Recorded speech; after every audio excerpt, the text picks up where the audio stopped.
नमस्कार, capital TV Uttar Pradesh देख रहे हैं आप और मैं हूं आपके साथ शिवानी रतूड़ी। उत्तर प्रदेश में अवैध घुसपैठ के खिलाफ सरकार इस समय पूरी तरह एक्शन मोड में दिखाई दे रही है। मुख्यमंत्री योगी आदित्यनाथ के निर्देश पर पुलिस और प्रशासन को साफ संदेश दिया गया है कि राज्य की सुरक्षा से खिलवाड़ करने वालों के लिए अब कोई जगह नहीं।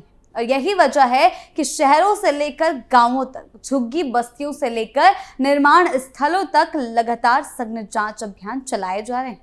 सरकार का फोकस बिल्कुल साफ है। जो देश में अवैध तरीके से रह रहा है उसकी पहचान हो और कानून के दायरे में कार्रवाई की जाए। योगी सरकार इसे सिर्फ प्रशासनिक कार्रवाई नहीं बल्कि राष्ट्रीय सुरक्षा से जुड़ा मुद्दा मानकर काम कर रही है और अलग अलग ढंग से काम किया जा रहा है। तो क्या कुछ चल रहा है, आइए जानते हैं विस्तार से। घुसपैठियों पर गिरी गाज, योगी ने बनाई नई तकनीक। जी हां, आज देश के सामने सबसे बड़ी चुनौतियों में से एक है अवैध घुसपैठ।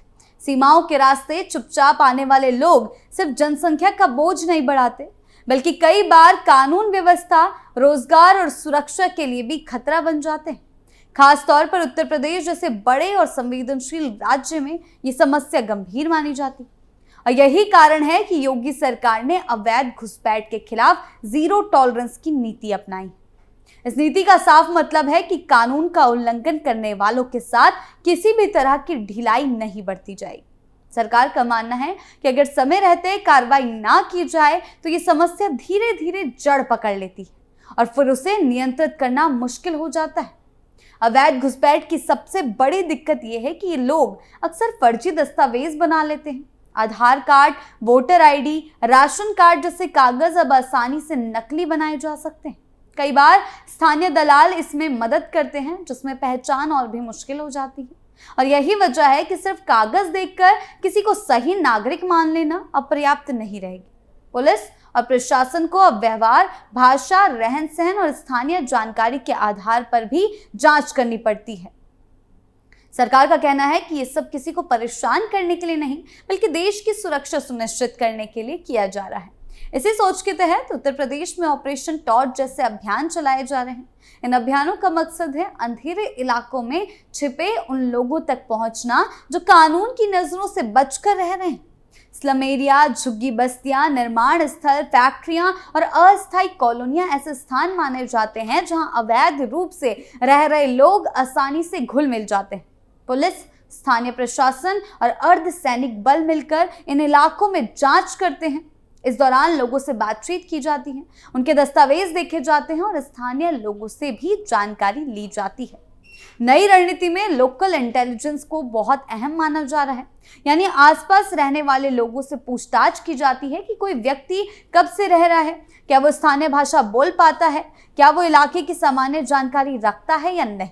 कई बार अवैध घुसपैठिए खुद को किसी दूसरे राज्य का बताकर बचने की कोशिश करते हैं, लेकिन जब उनसे उस राज्य के जिलों, त्योहारों या स्थानीय बोली के बारे में पूछा जाता है तो वे उलझ जाते हैं और पुलिस इसी तरह के सवालों से सच्चाई तक पहुंचने की कोशिश करती। सरकार का कहना है कि यह तरीका कोई नया नहीं है बल्कि पहले भी इस्तेमाल होता रहा। फर्क सिर्फ इतना है कि अब इसे और सख्ती से लागू किया जा रहा है।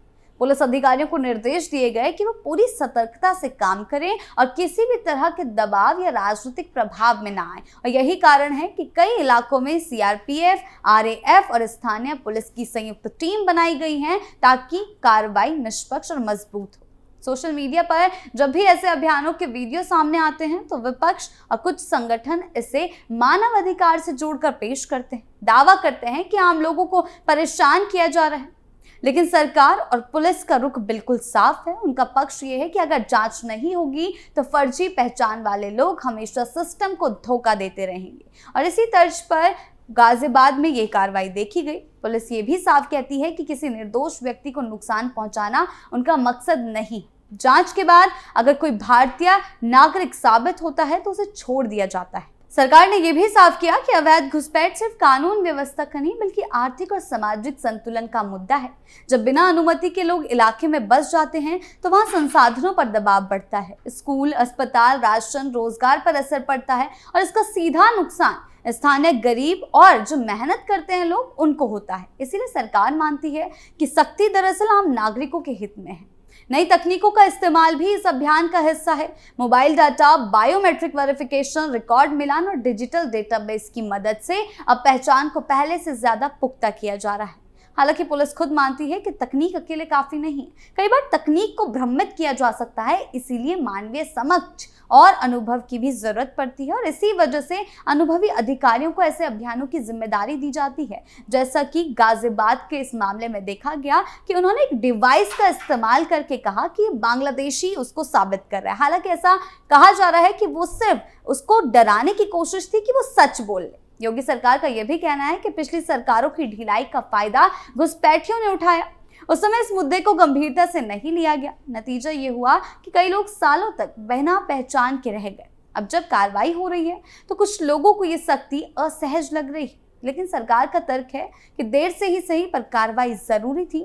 राष्ट्रीय सुरक्षा से कोई समझौता नहीं किया जा सकता। इसी तर्ज पर हमें गाजियाबाद में जो आज कार्रवाई देखने को मिली अवैध घुसपैठियों को लेकर, किस तरीके से एक डिवाइस से पुलिस ने चकमा देने की कोशिश की और ये कहा जा रहा है कि उनकी रणनीति का हिस्सा है। अगर कोई समझ नहीं रहा है तो उसे डर से नहीं, प्यार से समझाने का या फिर उसको भ्रमित करके उसको समझाने का, उसको एक डिवाइस जो है वो दिया गया, जिससे ये साबित कहा जा रहा था कि उससे ये साबित किया जा रहा है कि वो बांग्लादेशी घुसपैठी, हालांकि वो खुद को बिहार का बता रहा था। और इसी को लेकर अब चर्चा तेज हो गई कि घुसपैठियों की पहचान के लिए एक रहस्यमय डिवाइस जो है वो सामने आया गया है। लेकिन ये सिर्फ पुलिस की समझ है कि वो आगे सामने वाले इंसान से किस तरीके से उगलवा रहे हैं सच। और इसी के चलते एक और अहम पहलू ये है कि इन अभियानों के दौरान महिलाओं और बच्चों के साथ विशेष सावधानी बरती जाती है।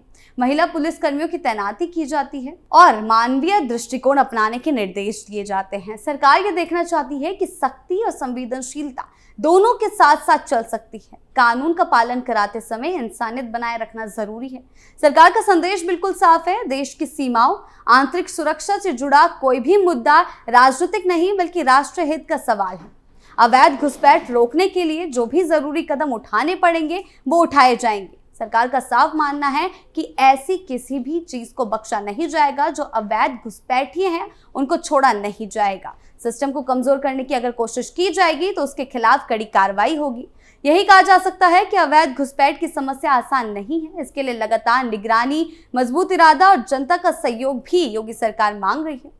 अपनी नीति और कार्रवाई से ये संदेश देना चाहते हैं कि कानून से ऊपर कोई नहीं। ये कहा जा सकता है कि अवैध घुसपैठ की समस्या आसान नहीं है। इसके लिए लगातार निगरानी, मजबूत इरादा और जनता का सहयोग जरूरी है। योगी सरकार अपनी नीति और कार्रवाई से ये संदेश देना चाहती है कि कानून से ऊपर कोई नहीं। और अगर ये सख्ती लंबे समय तक इसी तरह से लागू रहती है तो आने वाले समय में इसका असर जरूर दिखेगा और देश ज्यादा सुरक्षित और संतुलित बन सकेगा। उत्तर प्रदेश में मुख्यमंत्री योगी आदित्यनाथ के नेतृत्व में अवैध घुसपैठियों के खिलाफ बड़ी और लगातार कार्रवाइयां की जा रही है। लगातार एक के बाद एक एक्शन देखने को मिल रहे हैं। सरकार का साफ कहना है कि राज्य की कानून व्यवस्था और राष्ट्रीय सुरक्षा से जुड़ा किसी भी तरह का समझौता नहीं किया जाएगा। बीते कुछ समय से पुलिस और प्रशासन को निर्देश दिए गए हैं कि वो ऐसे लोगों की पहचान करें जो बिना वैध दस्तावेज के राज्य में रह रहे हैं, चाहे उसके लिए उन्हें किसी भी तरीके की समझ का उपयोग करना पड़े।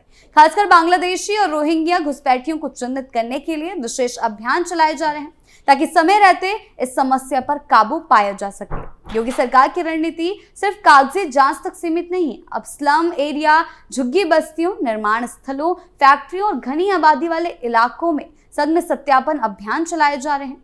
इन अभियानों में स्थानीय पुलिस के साथ साथ केंद्रीय बलों की भी मदद ली जा रही है।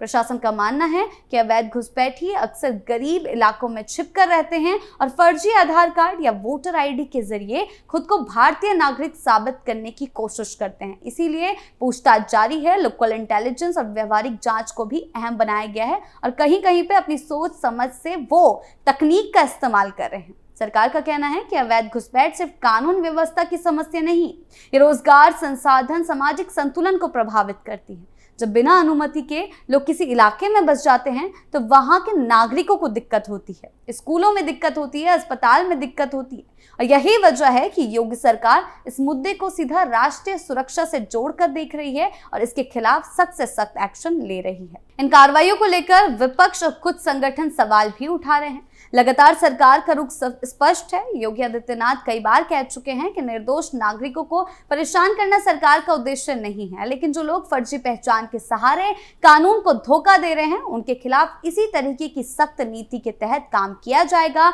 एक्शन लिया जाएगा। जांच के दौरान अगर कोई व्यक्ति वैध भारतीय नागरिक साबित होता है तो उसे पूरी तरह से राहत दी जाती है, लेकिन अगर वो अवैध रूप से रह रहे लोगों के साथ मिला हुआ है तो उसके खिलाफ कानूनी कार्रवाई की जाएगी।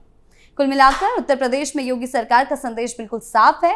राज्य में कानून का राज रहेगा और अवैध गतिविधियों के लिए कोई जगह नहीं होगी। लगातार चल रही इन कार्रवाइयों से ये साफ है कि सरकार इस मुद्दे पर पीछे हटने वाली नहीं है।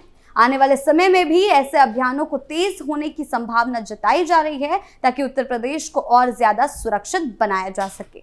आपकी इस बारे में क्या राय है, हमें कमेंट सेक्शन में जरूर बताएं। धन्यवाद।